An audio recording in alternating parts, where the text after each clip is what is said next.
Dear students, we will talk about Deep Water, written by William Douglas. It is the prose chapter contained in the book Flamingo. In this chapter, the writer William Douglas talks about the fear of water and how he overcame it. William Douglas was the longest serving justice in the court in USA. He was a friend and advisor to President Roosevelt. When he was a boy of 3 or 4 years of age, he went to the beach of California with his father. There, the water ran over him, and the father laughed. But the fear of the water continued to remain with him for a long time. When he was near about of 8, 9, 10 years of age, he decided to learn swimming in order to overcome that fear. There was a pool named YMCA, Young Men's Christian Association. In this pool, he had the opportunity to learn swimming. He went there many days and learned swimming a bit.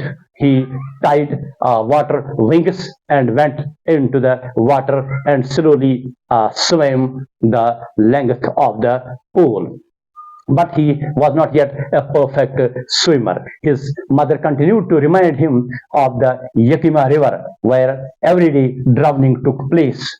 This this generated fear in the mind of William Douglas, but he continued to overcome this fear by swimming in this YMCA pool.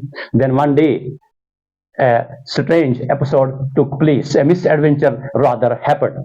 He was sitting on the bank of the pool waiting for some other guy to come. Then a bruiser type of man, very heavily built boy, he reached there and he took William Douglas in his hands and threw him into the deeper end of the pool. The pool was 3 feet, 2 or 3 feet deep at the shallow end, and at the deeper end it was about 9 feet, but the drop was gradual. However, the kid threw him into the deeper end, and those 9 feet, the writer thought they were about 90 feet because he was coming down slowly to the bottom. But he was fully conscious and thought to himself that he would hit the bottom so that he can come to the surface and swim up to the edge of the pool. But he tried this 2 to 3 times, but each time he again sank into the water. One time his mouth came above the water, but again he sank below the water.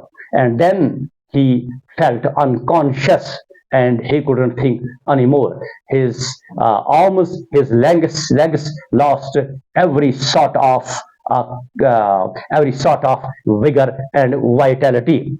Now he thought himself that the death overcame him, but in the end he found himself by the bank of the pool, where the guy who had thrown him into the water was saying that the kid, we were joking with the kid, but he was going to die.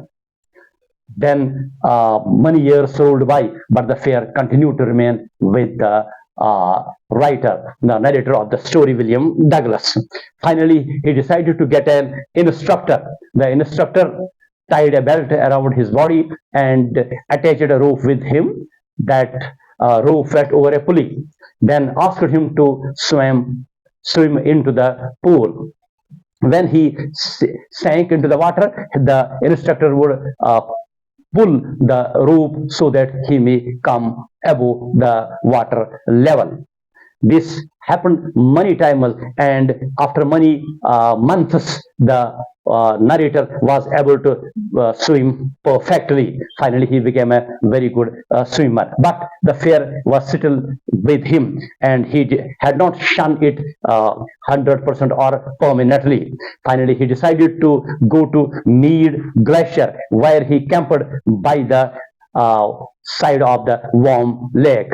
Then he swam the full length of the lake and backwards also. and he gave a cry of joy, and the Gilbert Peak echoed this cry of William Douglas. In this way, he overcame the fear which had overtaken him. Now, the writer was able to shun the fear completely. This is the message of the lesson, that one has to defeat the fear, then he will be able to achieve something. Thanks.